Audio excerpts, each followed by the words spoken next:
Can't nobody get up in my car today. Backseat, feeling like a charter plane. Bumping Silk the Shocker, charge it to the game. Hey everybody, this is Eric from Happy Politics. It's September 27th. We have a few things that we're going to be covering today. One of the segments that I'm most interested in is most recently that there was the CNN debate. We're going to be covering a part of it where actually Sanders and Cassidy had an exchange concerning the price controls on prescription drugs. We also have another segment where we're going to be talking about the private emails in the Trump administration of all places. Robert Jeffress also made some comments about the protest that's going on. And we also have another one where we potentially Obama may be trying to control the news that is coming out on Facebook. So we're going to be covering that as well. I also forgot that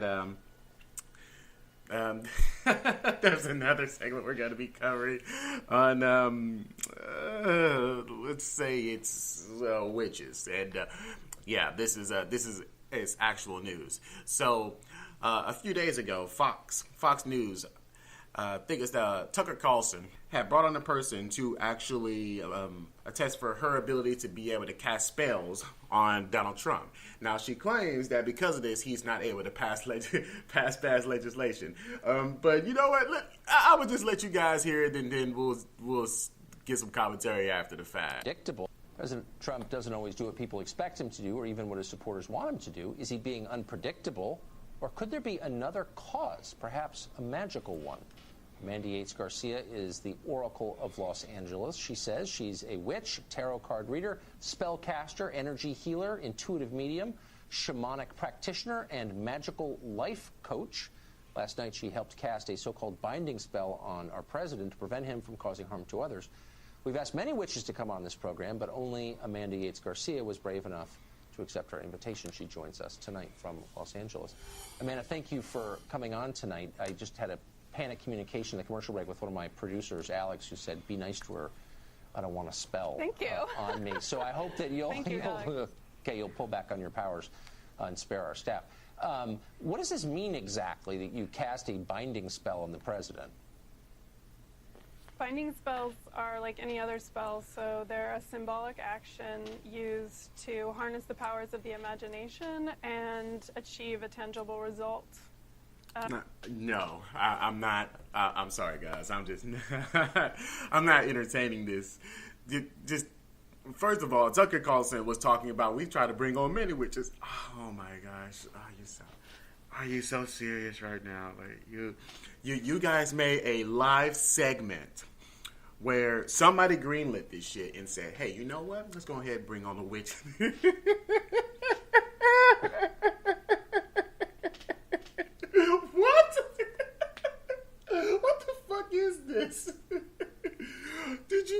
This is one of the most popular news networks ever on live TV, and they brought on a person who's claiming to be a witch, and she's using spells or whatever to control Donald Trump. Like, no. What day and is there nothing else that you guys actually had to cover? There's a lot of things that you could have actually done in that slot of time. I mean, virtually anything, but not and like the whole segment. I'll link it in the description, but it's like, dude, the whole segment Tucker just showing there. Now he had the most serious face ever, as if like he's totally into this conversation, and I had to watch it like 3-4 times to just like try to figure out, like, is he fucking joking with us? Is he like playing us? And I really think that he may have actually been serious, or he is just a fabulous actor. Man, I don't know, but that's my takeaway. Like, dude, this is the reason why people fucking think that you guys are like fake news, because this is like the most bullshit story ever. To just have an entire segment just dedicated to just witches. We're way past the point of where this is even a conversation that we should even be discussing or even debating. There's no, what are there going to be witch debates now? Like, no, this is no longer a thing in 2017. Next up, I'm going to be talking about the use of private email servers. And And this is actually in the Trump administration. This is the story from the New York Times. So at least 6 of President Trump's closest advisors occasionally use private email addresses to discuss White House matters. Current and former officials said on Monday. The disclosures came a day after news service that Jared Kushner, the president's son-in-law and advisor, used a private email server to send or receive about 100 work-related emails during the administration's first 7 months. But Mr. Kushner wasn't alone. Stephen K. Bannon, the former chief White House strategist, and Reince Priebus, the former chief of staff, also occasionally used private email addresses. Other advisors, including Gary D. Cohn and Stephen Miller, sent or received at least a few emails on personal accounts, officials said. So, guys, like seriously, the problem that I see here already, and I've seen it in varying degrees on Twitter, is that people are calling out hypocrisy. And it is, because you guys fucking ran a campaign on but Hillary emails. It's fucking crazy. And then you end up getting caught up in the same situation that you were calling her out for. It's just like with Goldman Sachs. So, guys, just use your fucking White House email accounts. Like, it's crazy. Like, in my personal opinion, I think that these people should be getting fined. I mean, similar to Hillary Clinton. I don't think that people were going as far as to say, like, they should lock her up. I don't think that you really should have just locked her up for it. But I think you should have fined the shit out of her. And that's the same thing with all these other people right here. You should fine the shit out of them. But I don't think they're going to take any further action on this. But I do urge that these guys at least start using their email accounts. Plus, it also makes it extremely difficult from the Freedom of Information Act for us to request information, because now you're using private email accounts that are in no way affiliated with the government. So yeah, we're gonna need you to just stop this, because they're gonna start this whole situation all over again with emails like, oh gosh, this is so lame. We're not even gonna be talking about this no more. All right, so let's move over now. A couple of days ago, there was the CNN debate, actually, and the topic of this was, of course, healthcare. Now, this was actually strictly supposed to be about the Graham Cassidy bill and the single payer, and there was an exchange that happened. Now, this was following a question that was thrown up by one of the people who was in the crowd. And she was talking about the failures that's Obamacare. Now, further along that after this question was initially answered, there was a point brought up by Cassidy concerning drug cost. And I want you guys to really pay attention to this, because shortly after Cassidy makes the point about drug pricing, Bernie Sanders also decides to chime in, and they have a little exchange after that. First, controlling pharmaceutical cost is a bipartisan issue. It is something that I have focused upon. It is something I'm passionate about. It is not as if you believe in single payer that you're the only folks who care about those issues. I'm a doc. I understand that if somebody can't afford her insulin, that is a problem. Lindsay talked about the profits since Obamacare passed of insurance companies. You ought to look at the profits for pharmaceutical companies. Was this the solution for those industries? And by the way, as those profits have climbed, so have your premiums. So have the taxpayer outlays. There is a direct relation between you paying more for your premium and the profits those industries are getting. If that is the answer, we got a bad problem. I'll also say about power to the people and power in Washington, D.C. Why did they do so well? Read a book called Bitter Pill. A guy named, I think, Stephen Brill. He talks about how Obamacare was crafted. Everybody was at the table. Pharma, AMA, big insurance, hospitals, but not you and me. And that's why our premiums rise, and that's why our taxes go up, and that's why they do so well. If we give the power back to you, back to the state, that totally changes. And Washington, which is hardwired for them to do well, now has to come to you and get your approval for these things. I'm about you having that power. Well, I'm glad.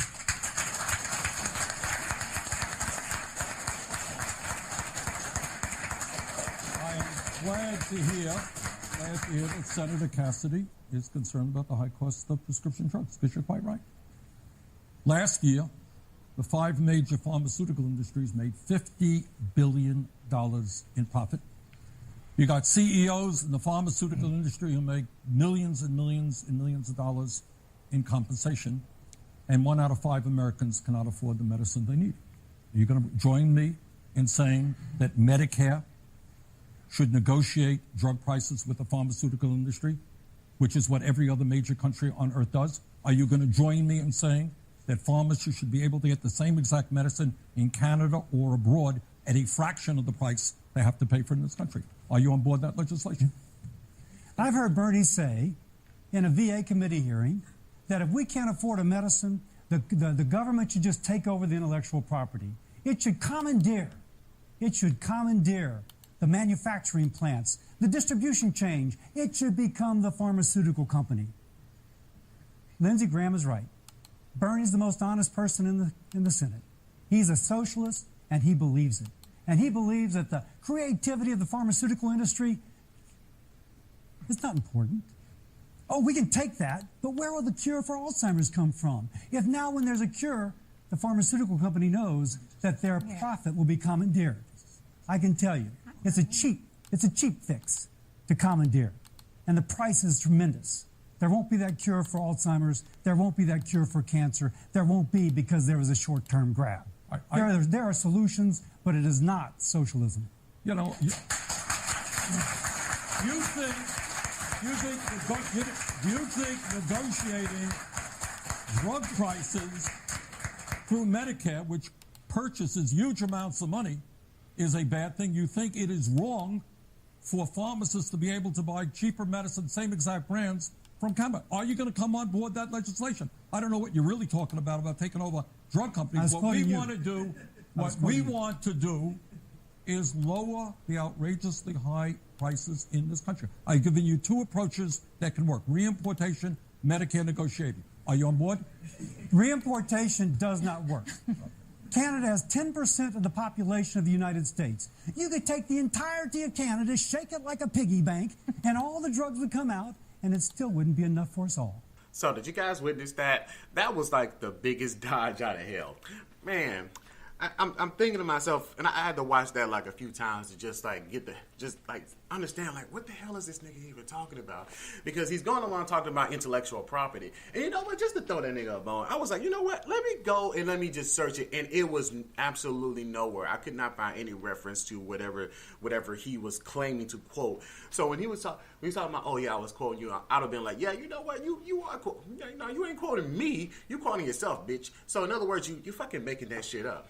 I mean, dude, you go on this long tirade and you're over here talking about you want to go about controlling the cost of drugs, and there's a correlation between the price of drugs and the profits of these pharmaceutical corporations. So Bernie Sanders is like, okay, you know what? I feel that. You know what? That's a good point. So you know what? I have 2 pieces of legislation that I propose. You gonna come on board with me and fight the pharmaceutical companies and get these prices under control? And then basically he just act like Neo from the fucking Matrix, just like, just did this whole fucking circle all around. Oh, well, Bernie Sanders is just trying to take over the pharmaceutical company. No, bitch, you're the one who brought it up. You fucking brought it up about the price of pharmaceuticals. And now, when I put you in a situation where you can now take control of the situation, you don't want to do anything. You want to just go out there and you want to just smear the shit out of them and just talk about, Bernie said this, Bernie said that. No, even if he did say that, in and of itself, that doesn't matter, because in that moment, at that debate, Bernie was giving you an opportunity to do something different. He's not referencing some other situation that, he may or may not have done, to which we don't know. Maybe we don't fucking know. But it's sad that, that the people, that this is an elected official, and this guy is up here acting like he has your best interest, and he just clearly it's just all a fucking act. He is just a class act fraud. And some people compared him to Count Chocolate. I don't make that comparison. He's a seemingly decent looking guy, but shit, man, like you were just like they you had the audacity to just like take your little ass out there on CNN, and you thought that was gonna work. That you brought the point up, and now when he says, "Hey, you know what? Let's work together on this." You know it's not gonna work. You know what? Even if those two ideas that he brought up to you, Cassidy, those weren't good ideas. That doesn't necessarily mean that those are the only ideas that you necessarily had to go with. You could have proposed your own idea, or at the very least, as a general sentiment, you could have just said, "You know what? I'm interested in working with you on that. I'm not agree with those two ideas that you brought up." But you could have said, "You know what? Yeah, cool. You know what? We'll work together." But he didn't do that because he's not fucking serious. He is not on your side. He is fucking full of shit. Now, let's move on. We're going to talk about some comments, actually, that was made by Robert Jeffress. Now, apparently, he's a pastor of the First Baptist Church, First Baptist Dallas. Now, this is actually from the Dallas News. Said that NFL players kneeling to protest during the national anthem should thank God they don't have to worry about being shot in the head like they would be in North Korea. Oh my gosh, I said North Carolina, North Korea.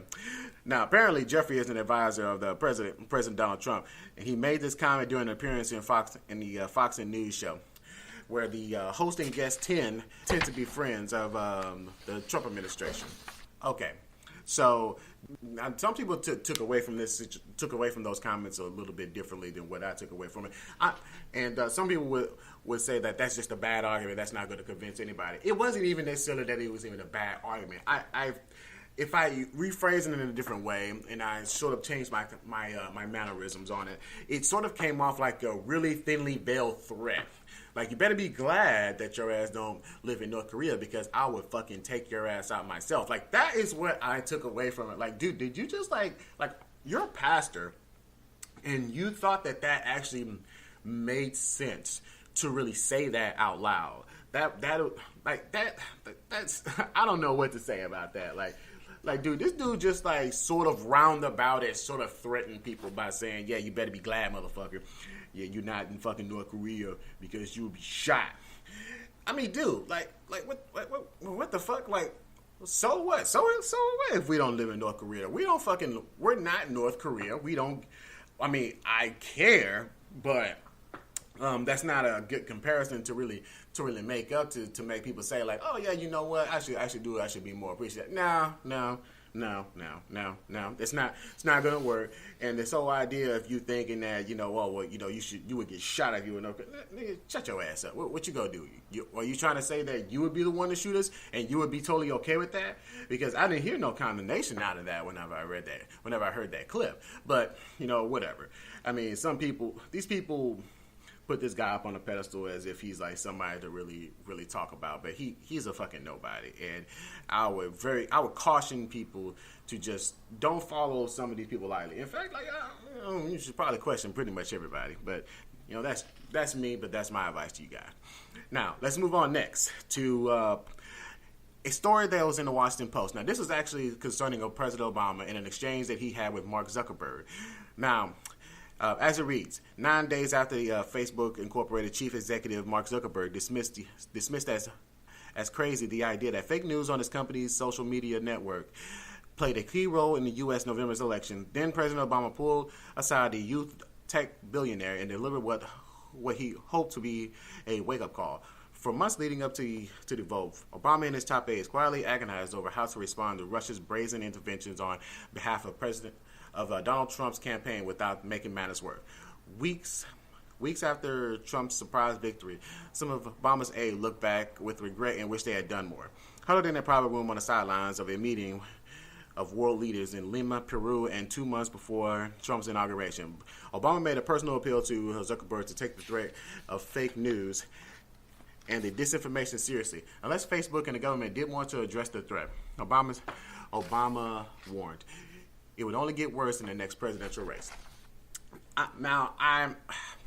This is one of those situations where I think really Obama should have taken a step back on this one, because this almost sort of comes off as though the government is directly trying to control freedom of press in this particular case. We've seen this situation happen before, where there was stories that were sort of planted on the behalf of the HRC campaign, and there was in some instances with the WikiLeaks there was some direct collaboration with some media outlets, to directly smear Bernie Sanders. And this just seems like another version of that, especially when you talk about Mark Zuckerberg. There are some rumors going around that he's considering a 2020 run. I don't know. But, I mean, this event happened a little bit while ago, so, I don't know if I would go that far, but I would err on the side of caution on this one if Mark Zuckerberg decided to go in this direction and started screening a lot of the news circulating around, and started filtering or censoring a lot of that information. That could be potentially damaging to a particular candidate, because you could have a situation where, like, a corporate Democrat or somebody who has a lot of corporate donations may have some news going out there that may not necessarily paint them in a very positive light. And you could have a situation where, like, Mark Zuckerberg could just come in and just say, you know what, we consider that fake news because, it's contributing to the damage of a particular candidate that we actually support. So we won't allow that kind of information on Facebook, and this is a very, very dangerous situation. So I would just keep a very close eye on this one. And, in other situations, just you may want to think about using other social media outlets. If it ever comes to this, I don't know. But this is just something that people should be very wary of.